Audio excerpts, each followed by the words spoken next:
और welcome to Vishal math classes. इस video में हम लोग भारतीय वन के द्विघात समीकरण से प्रश्नावली 3C के क्वेश्चन नंबर 1 से लेकर 10 तक को सॉल्व करेंगे। प्रश्न संख्या 1 का कहना है कि यदि दो लगातार धन पूर्णांकों का गुणनफल और उनमें से छोटी संख्या x का जो अंतर है वो 25 के बराबर है तो इस कथन को समीकरण के रूप में व्यक्त कीजिए। पहले तो दो लगातार या दो क्रमागत का अर्थ समझ लीजिए। लगातार कहने का अर्थ हुआ दो लगातार धन पूर्णांक, कहने का मतलब ये हुआ कि जैसे 5 है तो 5 के बाद अगला संख्या जो आएगा वो 6 आएगा, तो इसी को बोला जाएगा दो लगातार। जैसे 25 है तो 25 के बाद अगला संख्या आएगा 26, 26 के बाद आएगा 27, इसी को बोला जाएगा लगातार संख्या। ठीक है, दो लगातार धन पूर्णांक। तो हमें ये बोला जा रहा है कि दो लगातार धन पूर्णांकों का जो गुणनफल और उनमें से छोटी संख्या x, मतलब यहाँ पे क्लियर कर चुका हुआ है कि छोटी संख्या x ही लेना है। तो जब छोटी संख्या x होगा तो बड़ी संख्या क्या होगा, x प्लस 1 हो जाएगा, क्योंकि अगर x के जगह पे अगर 5 लेते हैं तो 5 1 हो जाएगा 6, तो हो गया ये लगातार 5 के बाद 6। तो लिखेंगे क्या, सबसे पहले तो लिखेंगे यहाँ छोटी संख्या बराबर x, क्योंकि प्रश्न का ही कहना है, इसीलिए प्रश्न से बड़ी संख्या मतलब बड़ा धन पूर्णांक हो जाएगा x प्लस 1। अब फिर प्रश्न का ये कहना है कि दो लगातार धन पूर्णांक का गुणनफल जो लगातार है, जैसे पहला धन पूर्णांक x है, दूसरा x प्लस 1 है, तो इनका गुणनफल, इस दोनों का गुणनफल और इनमें से छोटी संख्या x का जो अंतर है वो 25 के बराबर है। तो पुनः प्रश्न से छोटी संख्या गुणे बड़ी संख्या, मतलब दो लगातार धन पूर्णांक का गुणनफल और उनमें से छोटी संख्या x का ये अंतर 25 के बराबर है। अब इसी कथन को समीकरण के रूप में व्यक्त करना है हमें। तो जब x में x से गुणा करेंगे तो x गुणे x हो गया x स्क्वायर, फिर प्लस x में जब x से गुणा करेंगे तो x, ये माइनस x अपने जगह पे बराबर 25 अपने जगह पे, ये प्लस का x माइनस का x कट जाएगा तो x स्क्वायर इक्वल टू आ गया 25। यही एक समीकरण हो गया, ये मेरा समीकरण हो गया। अब हमें क्या करना है, इसे थोड़ा बहुत सरल कर लेते हैं, यहाँ पे भी छोड़ दे तो ये भी परफेक्ट है, क्योंकि सवाल में ये बोला जा रहा है समीकरण के रूप में व्यक्त करने के लिए, तो समीकरण के रूप में व्यक्त हो गया। अब इधर से स्क्वायर हटाते हैं तो इधर चलेगा रूट, तो plus minus root under 25, plus minus root under 25 कहने का अर्थ हुआ एक्स का दो वैल्यू आएगा, एक प्लस 5 और दूसरा माइनस 5। तो ये प्रश्न संख्या इस टाइप से आपका कंप्लीट हो गया। फिर प्रश्न 2 का कहना है कि एक आदमी ने 20 रुपया में कुछ पुस्तकें खरीदी, मतलब 20 रुपया में कुछ पुस्तकें खरीद रहा है। यदि वह उस रकम में एक और पुस्तक अधिक पाता तो प्रत्येक पुस्तक का जो औसत मूल्य 1 रुपया कम होता। यदि खरीदी गई पुस्तकों की संख्या x, यहाँ पे क्लियर कर चुका हुआ है कि खरीदी गई पुस्तकों की संख्या x, मतलब 20 रुपया में कितने पुस्तक खरीद रहे हैं, तो x पुस्तक खरीद रहे हैं। तो इस कथन को एक समीकरण द्वारा व्यक्त करें, फिर समीकरण का घात बताएं। तो सबसे पहले तो हम समीकरण को व्यक्त करते हैं, फिर उस समीकरण का घात बताएंगे। यहाँ पे प्रश्न का ही कहना है कि खरीदी गई पुस्तकों की संख्या x, तो यहाँ पुस्तकों की संख्या बराबर x। अब कितने रुपए में x पुस्तक खरीद रहे हैं, तो 20 रुपये में। तो प्रत्येक का औसत मूल्य पर चर्चा जोड़ दिया जा रहा है कि औसत मूल्य मतलब ये जो पुस्तकें खरीदी जा रही है x, इसका कुछ न कुछ औसत मूल्य होगा, बिल्कुल। तो पुस्तकों की संख्या बराबर x, इसीलिए पुस्तकों का औसत मूल्य बराबर 20/x रुपया। अगर सपोज डेट पुस्तकों की संख्या अगर 4 होती, मतलब 20 रुपये में 4 पुस्तक खरीदते हैं हम लोग, तो प्रत्येक पुस्तक का औसत मूल्य क्या होता, लिखते हैं 20/4, 4 से 20 कटता 5 बार, मतलब 5 रुपया एक पुस्तक का कीमत हो जाता। फिर आगे प्रश्न का ये कहना है कि ये तो हम निकाल लिए पुस्तकों का औसत मूल्य, पुस्तकों की संख्या x था तो पुस्तकों का औसत मूल्य बराबर 20/x रुपया। फिर आगे प्रश्न का कहना है कि यदि वह उस रकम में, मतलब इसी 20 रुपया में, उस रकम में एक और पुस्तक अधिक पाता तो प्रत्येक पुस्तक का औसत मूल्य 1 रुपया कम होता है। मतलब इसी 20 रुपया में जहां पहले x पुस्तक खरीदता था, अब एक अधिक पुस्तक पाता तो प्रत्येक पुस्तक का जो औसत मूल्य था वो 1 रुपया कम होता। तो यहाँ पुस्तक खरीदी गई पुस्तकों की संख्या x है। अब प्रश्न से कहना है पुस्तकों की नई संख्या, तो पुस्तकों की नई संख्या जो हो जाएगा वो x प्लस 1 हो जाएगा। जब पहले पुस्तकों की संख्या x था तो पुस्तकों का औसत मूल्य 20/x रुपया हुआ। अब पुस्तकों की संख्या x+1 है, मतलब एक अधिक पुस्तक खरीद रहा है, तो एक जब अधिक पुस्तक खरीदेगा तो कुछ न कुछ इसके हिसाब से औसत मूल्य होगा। तो इसीलिए नई पुस्तकों का औसत मूल्य बराबर 20/x+1 रुपया। अब प्रश्न का ये कहना है कि जब एक पुस्तक वो अधिक खरीद पाता है तो प्रत्येक पुस्तक का जो औसत मूल्य है ना, पहले के तुलना में 1 रुपया कम है, मतलब ये कम है और ये 1 रुपया अधिक है। तो दोनों को तुलना करते हैं अगर बराबर करने के लिए, समीकरण के रूप में व्यक्त करने के लिए, तो जहाँ ये 1 रुपया ज़्यादा था और 1 रुपया कम था,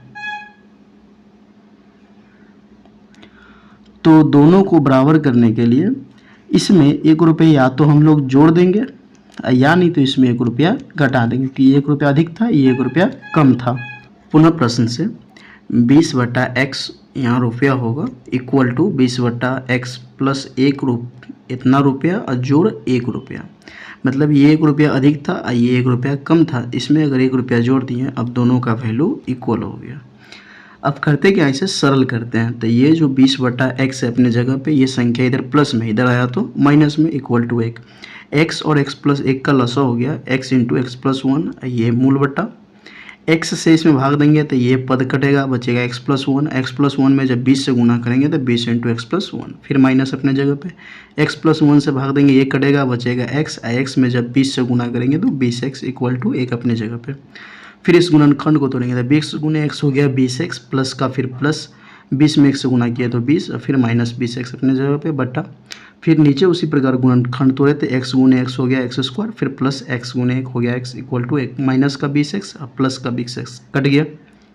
तो फिर आगे क्या बच जाएगा, 20/x² प्लस x अपने जगह पे इक्वल टू 1/1 करके क्रॉस मल्टीप्लिकेशन कर लिए। x² प्लस 1 में जब 1 से गुना किया जाएगा तो x² प्लस 1 इक्वल टू, जब 20 में 1 से गुना किया जाएगा तो 20, ये प्लस का 20 इधर आया तो माइनस का 20, यही समीकरण बन गया x² plus x minus 20 equal to 0। ये आपका समीकरण हो गया। इस समीकरण का घात देखा जाए तो इस समीकरण का घात हो गया 2। सवाल यहीं पे क्लियर हो गया। अब हम लोग किए क्या है, आगे इसे थोड़ा हल करके यहाँ से x का मान निकालते हैं ताकि पुस्तकों की संख्या निकल जाए। फर्स्ट इंटू लास्ट करेंगे तो ये -20 में x से गुना करेंगे तो -20x², 20 का आवाज गुणनखंड तोड़ेंगे तो 4 × 5, 4 × 5 = 20 और 5 में से 4 घटा देंगे तो x आ जाएगा। फिर उसी प्रकार इस दोनों में देखा जाए कॉमन, तो x कॉमन निकल गया तो x+5, फिर इसमें -4, इसमें भी -4 कॉमन है, -4 कॉमन निकला तो x+5, x+5 और x+5 दोनों ही पद में से कॉमन निकल गया तो ये x, फिर ये -4 अपने जगह पे बराबर 0, ये गुणनखंड आ गया। फिर लिखा जाएगा जब x+5 इक्वल टू 0, यहाँ से x का वैल्यू -5, x - 4 इक्वल टू 0, यहाँ से x का वैल्यू 4। तो ये जो -5 आया ये असंभव होगा, क्योंकि x क्या है, तो x पुस्तकों की संख्या है, x जो है ना वो पुस्तकों की संख्या है, तो संख्या कभी पुस्तकों की संख्या कभी ऋणात्मक हो नहीं सकती है, इसीलिए -5 असंभव हो गया। इसीलिए पुस्तकों की संख्या बराबर हो गया x का वैल्यू हो गया 4। इस टाइप से प्रश्न संख्या 2 कंप्लीट हो गया। फिर प्रश्न संख्या 3 का कहना है कि 12 को ऐसे 2 भागों में विभक्त कीजिए, अर्थात बांटिए कि उनका गुणनफल 32 हो। तो पहले तो मानना पड़ेगा 12 को 2 भाग में, मतलब पहला भाग जोड़ दूसरा भाग बराबर 12 आना चाहिए। तो अगर हमें नहीं पता है तो पहला भाग को x मानेंगे तो ये जो प्लस का x इधर आएगा तो माइनस का x हो जाएगा। तो अगर माना कि 12 का पहला भाग x, इसीलिए दूसरा भाग हो जाएगा 12 - x। तो पहला भाग हो गया x, दूसरा भाग 12 - x। प्रश्न का कहना है कि उनका जो विभक्त कर रहे हैं उनका गुणनफल 32 हो। तो प्रश्न से पहला भाग गुणे दूसरा भाग इक्वल टू 32। 12 में x से गुना किया तो 12x, फिर -x में जब x से गुना किया तो x² बराबर 32। ये जो -32 इधर आएगा तो सॉरी इधर +32 इधर आया तो -32। तो फिर आगे क्या लिखा जाएगा, इसे हम सजा कर लिखते हैं तो ये -x² फिर +12x -32 इक्वल टू 0। दोनों सब में से माइनस कॉमन निकाल दिए, तो माइनस कॉमन निकालने के बाद हो जाएगा प्लस का x² प्लस माइनस का 12x और +32 इक्वल टू 0। तो ये समीकरण आ गया। अब इसे हल करना है तो फर्स्ट इंटू लास्ट करेंगे, लाना है 12, फर्स्ट इंटू लास्ट करेंगे तो हो जाएगा 32x², 8 चौक 32, 8 4 से 12 भी आ जाएगा और 32 भी आ जाएगा। तो एक्स स्क्वायर माइनस 12x के जगह पे लिखा है माइनस का 8x और माइनस का 4x प्लस 32 इक्वल टू 0। अब इस दोनों में कॉमन देखा जाए तो x कॉमन निकल गया, तो x माइनस 8। इस दोनों में कॉमन देखा जाए तो माइनस का 4 कॉमन निकल गया, तो x माइनस 8 इक्वल टू 0। अब देखा जाए दोनों ही पद में x माइनस 8 कॉमन निकल जाएगा, x माइनस 8 कॉमन निकल गया तो बच गया x माइनस 4। फिर अब ये गुणनखंड आ गया, तो जब x माइनस 8 इक्वल टू 0 तो यहाँ से x का वैल्यू 8, फिर x माइनस 4 इक्वल टू 0 तो यहाँ से x का वैल्यू 4। अब x क्या था, तो x हमारा जो था 12 का पहला भाग x था, 12 का पहला भाग x और दूसरा भाग 12 माइनस x। क्या ये दोनों वैल्यू संतुष्ट करेगा? बिल्कुल करेगा। लिखेंगे क्या, अतः पहला भाग बराबर x के जगह पे 8 लेंगे तो हो जाएगा 8, तथा इसी हिसाब से अगर पहला भाग हम लोग 8 ले रहे हैं तो दूसरा भाग क्या होगा, तो दूसरा भाग बराबर 12 माइनस x के जगह पे 8 रखें तो दूसरा भाग आ गया 4। मतलब पहला भाग जब 8 ले रहे हैं तो दूसरा भाग प्राप्त हो रहा है 4। अथवा इसका दो अतः लिखा जा सकता है, अथवा एक अतः ये भी हो सकता है, ये अतः तो 8 के हिसाब से लिखाया गया, फिर 4 के हिसाब से भी तो होगा। तो फिर अतः पहला भाग बराबर x के जगह पे हम लोग 4 लेंगे तो हो गया 4। तो जब पहला भाग 4 लेना है तो दूसरा भाग क्या होगा, तो 12 माइनस x मतलब 12 माइनस 4 इक्वल टू 8। कहने का मतलब ये हुआ कि इस टाइप के प्रश्न में 2 बार अतः लिखना पड़ेगा, दोनों के हिसाब से हमें अतः लिखना पड़ेगा। फिर आगे प्रश्न संख्या 4 का 1 का कहना है कि दो क्रमागत का फिर से अर्थ हुआ लगातार, दो क्रमागत पूर्णांकों का गुणनफल 3906 है, तो पूर्णांक को निर्धारित कीजिए। क्रमागत कहने का अर्थ हुआ लगातार, तो मान लिए माना कि पहला पूर्णांक x तथा दूसरा पूर्णांक हो जाएगा x प्लस 1, इसके एक आगे वाला। तो जब पहला x है तो दूसरा हो जाएगा x प्लस 1। अब प्रश्न का कहना है कि इनका गुणनफल, तो प्रश्न से x into x plus 1 equal to 3906। x से जब x में गुना करेंगे तो एक्स स्क्वायर, फिर प्लस x में जब x से गुना करेंगे तो x बराबर 3906। ये प्लस 3906 इधर आएगा तो माइनस 3906, तो आ गया क्या x square plus x minus 3906 equal to 0। अब इसी का हमें फर्स्ट इंटू लास्ट करेंगे तो फर्स्ट इंटू लास्ट इसका आएगा 62 और 63। ठीक है, तो यहाँ x भी लाना था और 63 में से 62 घटा देंगे तो x आ जाएगा, तो लिखा गया एक्स स्क्वायर, इस x के जगह पे 63x minus 62x minus 3906 equal to 0। अब इस दोनों पद में देखा जाए तो x कॉमन है तो x निकल गया, तो x प्लस 63, यहाँ x प्लस यहाँ x माइनस में है, तो सबसे पहले तो माइनस कॉमन निकालेंगे। अब 62 दोनों में कॉमन है, क्योंकि 62 गुने 63 कीजिएगा तो 3906 आएगा। मतलब 62 से इसमें भाग देंगे 63 वाले में भाग लग जाएगा, तो इसका अर्थ ये हुआ कि दोनों में माइनस 62 कॉमन आ गया। माइनस 62 कॉमन निकाले तो x प्लस 63 इक्वल टू 0। अब दोनों पद में देखा जाए तो x प्लस 63 कॉमन निकल गया, तो बच गया x माइनस 62 इक्वल टू 0। फिर यहाँ से जब x प्लस 63 इक्वल टू 0 तो इसीलिए x इक्वल टू माइनस का 63। फिर जब x माइनस 62 इक्वल टू 0 इसीलिए x इक्वल टू प्लस का 62। क्या ये दोनों वैल्यू संतुष्ट करेगा? तो बिल्कुल, क्योंकि यहाँ पे ये नहीं चर्चा किया जा रहा है कि ये जो पूर्णांक है वो धन है या ऋण, सीधा बोला जा रहा है पूर्णांक, मतलब दोनों ही पूर्णांक है। माइनस 62 भी, माइनस 63 भी एक पूर्णांक है और 62 भी एक पूर्णांक है। तो अतः क्या लिखा जाएगा, अतः पहला पूर्णांक इक्वल टू x के जगह पे माइनस 63 लेंगे तो हो गया माइनस का 63। फिर तथा दूसरा पूर्णांक x प्लस 1, x के जगह पे माइनस 63 प्लस 1, फिर आ गया माइनस 62। मतलब कहने का मतलब ये हुआ कि जब माइनस 63 ले रहे हैं पहला पूर्णांक तो दूसरा पूर्णांक होगा माइनस का 62। फिर उसी प्रकार जब पहला पूर्णांक अगर हम लोग 62 लेंगे तो x इक्वल टू तो 62 हो गया, तथा दूसरा पूर्णांक इक्वल टू x प्लस 1, 62 जोड़ 1 बराबर 63। तो ये दोनों ही अतः समीकरण को और प्रश्न को संतुष्ट कर रहा है। फिर 4 का 2 नंबर का कहना है कि दो लगातार, फिर उसी टाइप से यहाँ पे चर्चा कर रहा है विषम धन पूर्णांक। दो लगातार विषम धन पूर्णांक का गुणनफल 2499 है। बड़ी संख्या ज्ञात कीजिए। बड़ी संख्या कहने का अर्थ हुआ कि दो लगातार है तो एक छोटा होगा एक बड़ा होगा। तो माना है कि पहला विषम पूर्णांक x जब लगातार कह रहा था तो हम देख रहे थे 5 के बाद 6, 6 के बाद 7, लेकिन यहाँ पे विषम कह रहा है। विषम कहने का अर्थ मतलब ये हुआ कि पहला विषम संख्या अगर 5 है तो दूसरा विषम संख्या 6 नहीं होगा, दूसरा विषम संख्या 7 होगा, क्योंकि 6 तो सम संख्या है। तो विषम संख्या बोले या सम संख्या बोले हम उसमें 2 बढ़ाएंगे। पहला अगर विषम संख्या 63 है तो दूसरा विषम संख्या 63 में 2 जोड़ने पर हमें प्राप्त होगा 65, क्योंकि 64 विषम संख्या नहीं है। उदाहरण दे रहे थे, तो 2 लगातार विषम धन पूर्णांकों का गुणनफल इतना है। तो माना कि पहला विषम धन पूर्णांक हो गया x तथा दूसरा धन विषम पूर्णांक x+2। प्रश्न का कहना है कि उनका गुणनफल 2499 है। तो प्रश्न से पहला पूर्णांक गुणे दूसरा पूर्णांक बराबर 2499। x में जब x से गुणा किए तो x² प्लस 2 में जब x से गुणा करेंगे तो 2x बराबर 2499। ये प्लस का इधर आया तो माइनस का, तो x² plus 2x minus 2499 equal to 0। अब इसे फर्स्ट इंटू लास्ट करेंगे तो 2499 और x² का गुणा कीजिएगा तो ये आ जाएगा माइनस 2499 x²। 2499 का अभाज्य गुणनखंड तोड़िएगा तो 51 और 49। 51 में से 49 घटा देंगे तो 2 भी आ जाएगा। तो क्या लिखा गया है, x² प्लस 2x के जगह पे 51x minus 49x minus 2499 equal to 0।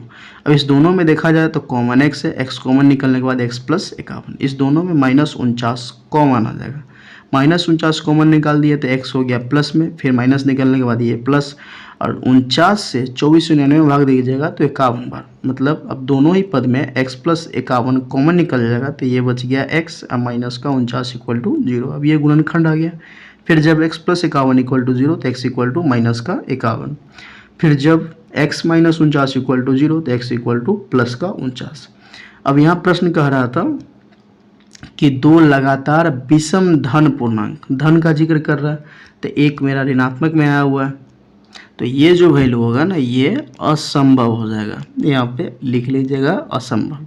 तो अतः पहला विषम धन पूर्णांक इक्वल टू x, x के जगह पे हो जाएगा 49, तथा दूसरा विषम धन पूर्णांक इक्वल टू x+2, मतलब 49 प्लस 2 बराबर 51। तो ये जो बड़ी पूछ रहा था तो बड़ी विषम धन पूर्णांक वही 51 हो जाएगा। फिर प्रश्न संख्या 4 का 2 का कहना है कि 2 क्रमागत धन, फिर से धन का जिक्र किया, पूर्णांकों का गुणनफल 5402 है, तो पूर्णांक ज्ञात कीजिए। अब यहाँ पे न विषम का चर्चा कर रहा है न सम का चर्चा कर रहा है, सीधा बोल रहा है कि 2 क्रमागत धन पूर्णांक। तो माना कि पहला धन पूर्णांक इक्वल टू x तथा दूसरा धन पूर्णांक इक्वल टू x+1। प्रश्न का कहना है कि उनका गुणनफल, तो इसीलिए प्रश्न से 5402 है, तो इसीलिए प्रश्न से पहला गुना दूसरा बराबर 5402, ये प्लस का 5402 दे रहा है तो माइनस का, तो x² प्लस x माइनस 5402 बराबर 0। फिर से हम लोग फर्स्ट इंटू लास्ट करेंगे तो फर्स्ट हो गया x² और लास्ट हो गया माइनस 5402, गुणा करेंगे तो माइनस 5402 x²। 5402 का अभाज्य गुणनखंड तोड़िएगा तो 74 और 73 के संयोग से 1 आ जाएगा और इनका गुणनफल 5402 हो जाएगा। इस दोनों में फिर आगे क्या लिखे हैं, x के जगह पे x² तो अपने जगह पे, x के जगह पे लिखे हैं 74x minus 73x minus 5402 equal to 0। इस दोनों में कॉमन देखा जाए तो x कॉमन निकल गया तो x प्लस 73, फिर माइनस दोनों में 73 कॉमन निकल जाएगा, तो जब माइनस 73 कॉमन निकला तो x हो गया प्लस में, फिर माइनस में से माइनस निकल गया तो हो गया ये प्लस, फिर 74 इक्वल टू 0। फिर दोनों ही पद में देखा जाए तो x प्लस 74 और x प्लस 74 कॉमन आ गया तो बच गया x माइनस 73 इक्वल टू 0। फिर जब x प्लस 74 इक्वल टू 0 तो x इक्वल टू माइनस का 74, x माइनस 73 इक्वल टू, तो x इक्वल टू 73 है। ये जो माइनस 74 है ये असंभव हो जाएगा क्योंकि धन पूर्णांक बोल रहा था, तो मतलब ये हुआ, अतः पहला धन पूर्णांक equal to x, x equal to आ गया 73, फिर तथा दूसरा धन पूर्णांक x+1, 73 एक हो गया 74, ये दूसरा धन पूर्णांक हो गया। अब प्रश्न संख्या 5 को देखते हैं। प्रश्न संख्या 5 का कहना है कि 12 को ऐसे 2 भाग में विभक्त कीजिए, जस्ट इस टाइप का सवाल ऊपर सोल्व किए हुए थे। 12 को ऐसे 2 भागों में विभक्त कीजिए जिनके वर्गों का योगफल, मतलब जो 2 भाग प्राप्त होगा उनके वर्गों का जो योगफल हो ना वो 74 हो। तो माना कि 12 का पहला भाग इक्वल टू x तथा दूसरा भाग इक्वल टू 12 माइनस x। अब प्रश्न का कहना है कि इनके वर्गों का योगफल, तो प्रश्न से इनका वर्ग और इनका वर्ग, इनके वर्गों का जो योगफल है वो 74 के बराबर है। अब इसे हम लोग सरल करते हैं, तो x का स्क्वायर तो x² हो गया, a माइनस बी का होल स्क्वायर तो a² plus b² minus 2ab बराबर 74। फिर से x² अपने जगह पे, 12 का स्क्वायर 144, x² अपने जगह पे, 12 दूना 24x बराबर 74 अपने जगह पे। फिर से एक्स स्क्वायर अजोड़ एक्स स्क्वायर हो जाएगा 2x², फिर ये -24x अपने जगह पे प्लस 44 अपने जगह पे, ये जो प्लस 74 इधर आएगा तो -74 इक्वल टू 0। फिर आगे क्या लिखा जाएगा 2x² -24x, 144 में से 74 घटेगा तो ये हो गया 70 प्लस का। सब में 2 कॉमन है, 2 कॉमन निकाले तो x², 12 दूना 24, 35 दूना 70। तो समीकरण प्राप्त हो गया x² -12x plus 35 equal to 0। अब इसका फर्स्ट इंटू लास्ट करेंगे, लाना है 12, अब फर्स्ट इंटू लास्ट करेंगे तो 35x², 7 × 5 = 35, 7 × 5 = 12 हो जाएगा। -12 लाना है तो x² माइनस का 7x माइनस का 5x प्लस 35 इक्वल टू 0। अब इस दोनों पद में देखा जाए तो x कॉमन निकल गया तो x - 7, इस दोनों पद में देखा जाए कॉमन तो -5 कॉमन आ रहा है, क्योंकि यहाँ x प्लस में यहाँ x माइनस में है, तो -5 कॉमन निकाले तो x - 7। अब दोनों पद में x - 7 कॉमन निकल गया तो बच गया x - 5। अब ये जो गुणनखंड प्राप्त हुआ है इसी के सरल करेंगे, तो जब x - 7 इक्वल टू 0 तो x इक्वल टू प्लस का 7, फिर जब x - 5 इक्वल टू 0 तो x इक्वल टू प्लस का 5। फिर इससे यहाँ पे 2 बार था लिखा जाएगा, क्योंकि धन पूर्णांक बोल रहा था, दोनों ही धन है। तो 12 का पहला भाग equal to x equal to 7। जब 7 को ले रहे हैं पहला भाग तो देखेंगे 7 के हिसाब से दूसरा भाग क्या प्राप्त होगा, तथा दूसरा भाग इक्वल टू 12 - x, तो 12 - 7 इक्वल टू 5। मतलब पहला भाग 7 लेने पर दूसरा भाग 5 प्राप्त हो रहा है। फिर अथवा 12 का पहला भाग इक्वल टू x, इस बार x इक्वल टू हम लोग 5 लेंगे। जब पहला भाग 5 ले रहे हैं तो दूसरा भाग बराबर 12 - x, मतलब 12 - 5 इक्वल टू 7। जब पहला भाग 7 है तो दूसरा भाग 5, जब पहला भाग 5 है तो दूसरा भाग 7, ये दोनों अतः मान्य है। फिर प्रश्न संख्या 6 का कहना है कि 2 संख्याएं निकालें जिनका अंतर 3 है और उनके वर्गों का योग, जिनके वर्गों का योग 117 है। मतलब 2 संख्या निकाले जिनका अंतर जो हो ना वो 3 हो। तो ये रहा पहला संख्या माइनस दूसरा संख्या बराबर 3। अगर पहला को हम लोग x मान रहे हैं तो ये प्लस का x इधर गया तो माइनस का x हो जाएगा। ये माइनस है, ये माइनस उधर जाएगा तो माइनस से गुना हो जाएगा, तो जब माइनस से गुना होगा तो हो जाएगा -3, माइनस माइनस हो जाएगा प्लस x, इसीलिए लिखा जाएगा दूसरा x - 3। मतलब ये हुआ कि पहला संख्या अगर x ले रहे हैं तो दूसरा हो जाएगा x - 3। तो प्रश्न का भी यही कहना था कि 2 संख्या जिनका अंतर 3 हो और जिनके वर्गों का योग 117 हो। तो माना कि पहली संख्या x, दूसरी संख्या हो गया x - 3। प्रश्न का कहना है कि इनके वर्गों का योग, तो पहला संख्या का वर्ग और जोड़ दूसरे संख्या का वर्ग बराबर 117। फिर से उसी टाइप से हम लोग सरल करेंगे।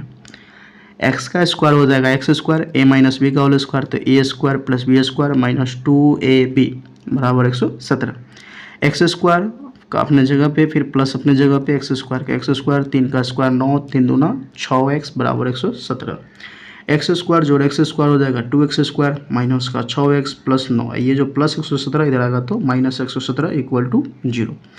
2x स्क्वायर अपने जगह पे माइनस 6 अपने जगह पे, माइनस 117 में से प्लस 9 जाएगा तो माइनस 108 इक्वल टू 0।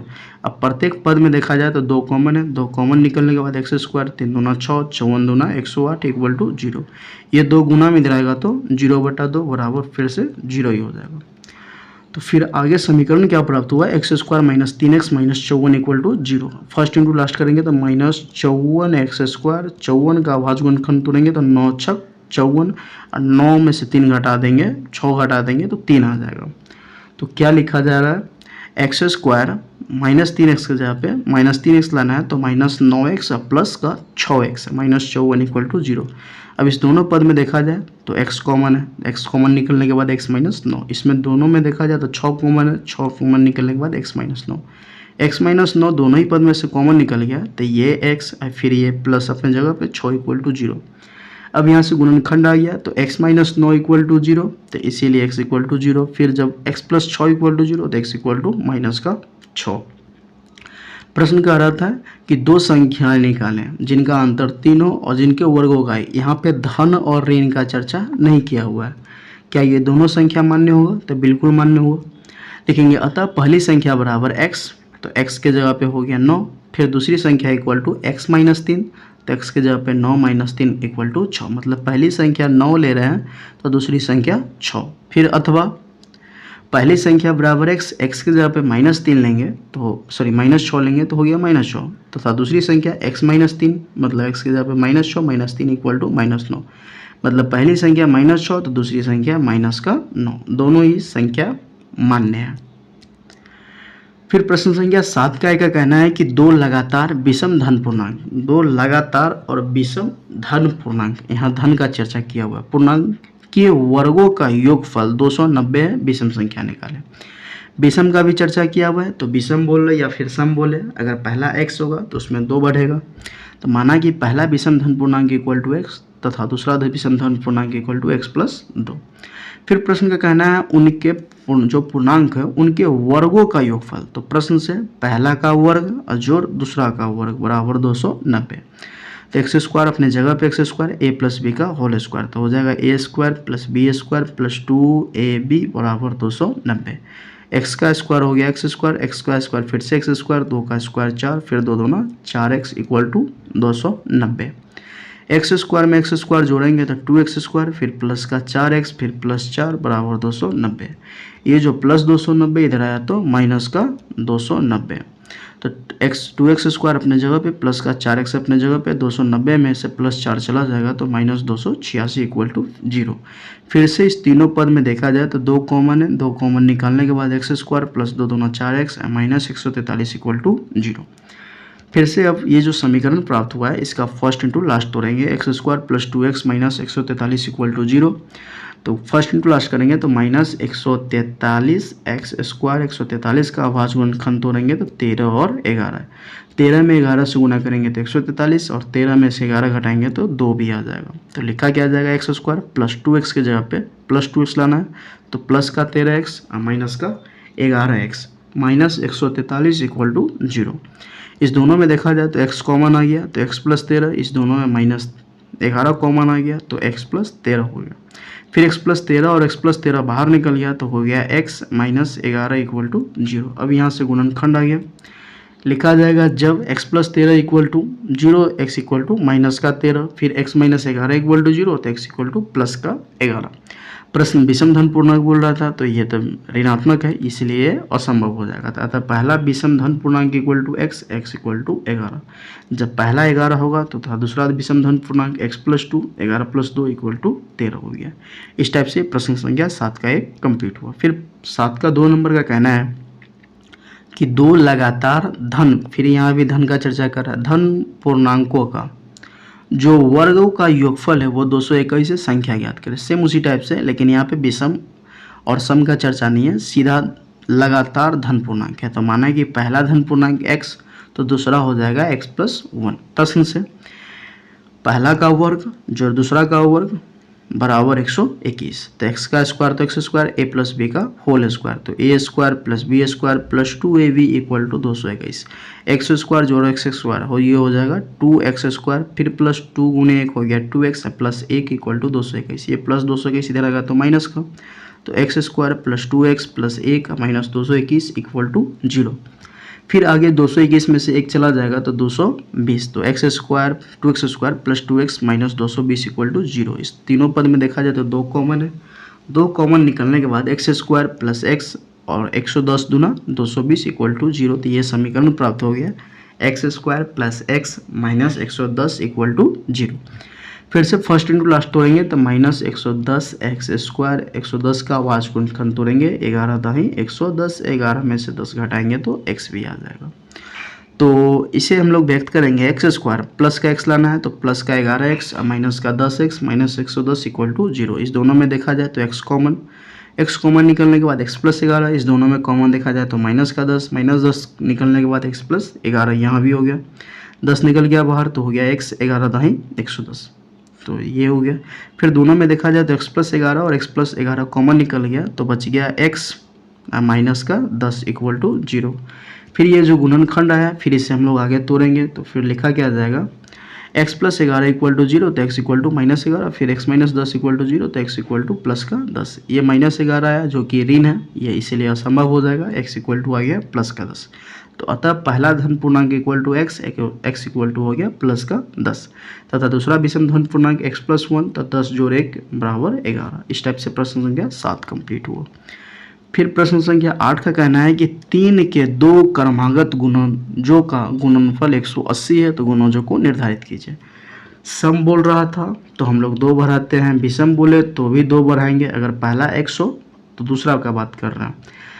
सम बोले विषम बोले तो हम लोग 2 बढ़ाते हैं। अगर लगातार बोले तो पहला x है तो दूसरा x प्लस 1 होगा। यहाँ 3 का कह रहा है, 3 के दो क्रमागत, अगर पहला x है तो दूसरा x प्लस 3 हो जाएगा। मतलब ये हुआ कि अगर पहला 3 का क्रमागत अगर 6 है गुणनज, तो दूसरा हो जाएगा 6 जोड़ 3 बराबर 9।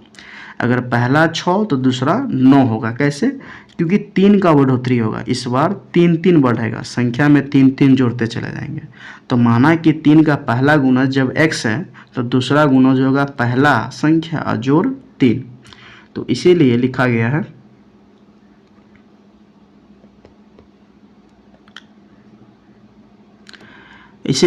माना कि 3 का पहला गुणज इक्वल टू एक्स तथा दूसरा गुणज इक्वल टू एक्स प्लस 3। तो प्रश्न से फिर उन गुणजों का जो गुणनफल है ना वो 180 है। तो पहला गुणज जोड़ गुना दूसरा गुणज इक्वल टू 180।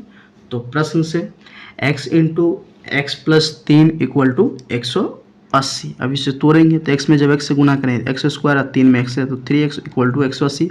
ये प्लस का 180 इधर है तो माइनस का, तो x square plus 3x minus 180 equal to 0। अब हमें फर्स्ट इंटू लास्ट करेंगे तो माइनस 180 एक्स स्क्वायर, 180 का आवाज गुणनखंड तोड़ेंगे तो 15 और 12, 15 में 12 से गुना करेंगे तो 180 भी आ जाएगा और 15 में से 12 घटाएंगे तो 3 भी आ जाएगा।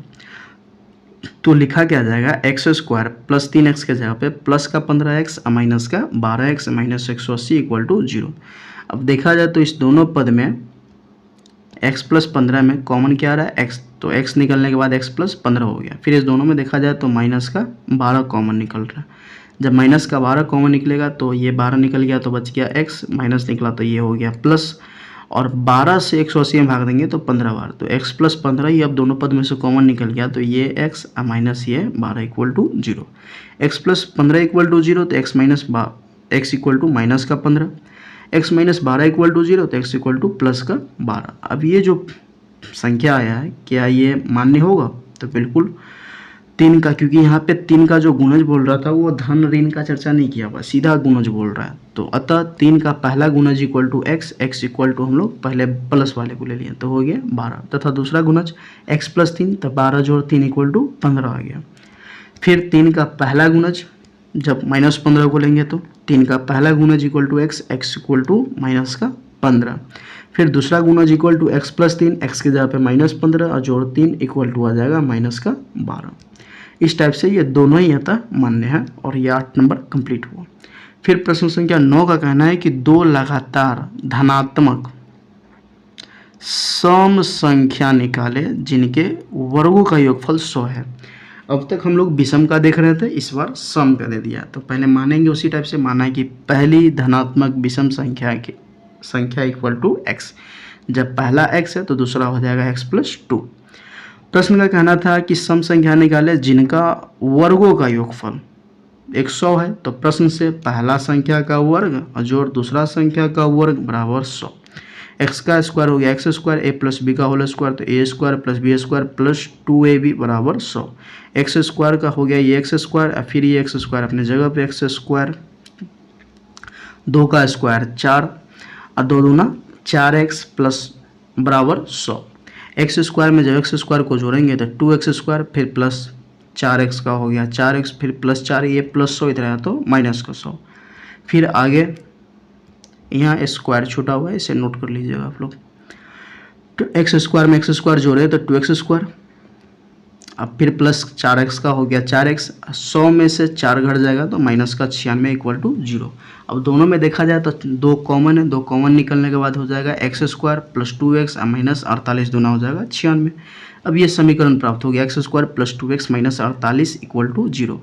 फर्स्ट इंटू लास्ट करेंगे तो माइनस 48 एक्स स्क्वायर, 48 का आवाज गुणनखंड तोड़ेंगे तो 8 गुने 6, 8 छक हो जाएगा 48 और 8 में से 2 घटेगा तो आ जाएगा 2।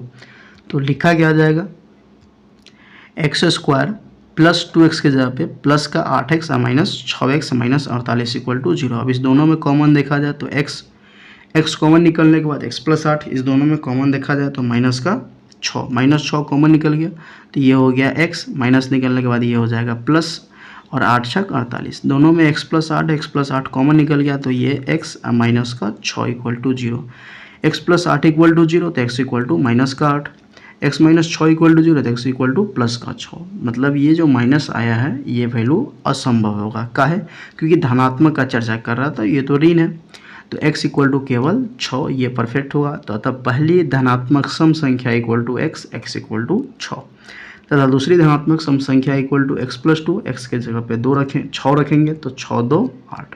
इस टाइप से ये 9 नंबर कंप्लीट हो गया। अब 10 नंबर प्रश्न को देखते हैं। 10 का कहना है कि दो अंकों की संख्या जो है ना, एक संख्या अपने अंकों के गुणनफल के दोगुने से 8 कम है यदि इकाई का जो अंक है ना, दहाई का अंक से 1 अधिक है। इकाई का अंक से दहाई का अंक 1 अधिक है तो वह कौन सी संख्या होगी। मतलब हमें प्रश्न ये कहा जा रहा है कि इकाई के अंक से दहाई का अंक 1 अधिक है। तो इस कथन को तो हम लोग बाद में समझेंगे, पहले इसे समझ लेते हैं। तो हमें नहीं पता है कि क्या है इकाई का अंक और क्या है दहाई का अंक, लेकिन ये जरूर कह रहा है कि इकाई के अंक से दहाई का अंक 1 अधिक है। अगर इकाई का अंक x होगा तो दहाई का अंक x प्लस 1 होगा। तो वही लिखे, माना कि इकाई के स्थान का अंक x तथा दहाई के स्थान का अंक x प्लस 1। ये प्रश्न के कथन के हिसाब से हो गया। जब इकाई और दहाई का अंक हमें पता है तो अतः अभिष्ट संख्या या इसीलिए अभिष्ट संख्या जो प्राप्त होगा वो 10 दहाई और जोड़ 1 इकाई, तो 10 गुने x हो जाएगा 10x और 10 इकाई 10 प्लस का x, 10x में x जोड़ेंगे तो 11x प्लस 10, ये आ गया अभिष्ट संख्या। अब प्रश्न का कहना है कि दो अंकों की एक संख्या जो है, ये 2 अंकों की संख्या हो गया, तो ये जो 2 अंकों की संख्या है ना, ये अपने अंकों के गुणनफल के 2 गुने से 8 कम है। तो प्रश्न के कथन को समझते हैं। प्रश्न से ये जो 2 अंकों की संख्या है ये अपने अंकों के गुणनफल के 2 गुने से 8 कम है। बस अब इसी कथन को सरल करके हमें एक अभिष्ट संख्या को ज्ञात करना है। तो प्रश्न से 11x प्लस 10 इक्वल टू अंकों का गुणनफल का 2 गुना से 8 कम, तो x में x से गुना किया तो x स्क्वायर, x में जब x है तो गुना किया x स्क्वायर प्लस x, फिर गुना 2 अपने जगह पे माइनस 8 अपने जगह पे, ये अपने जगह पे झोंका तो बरकरार है।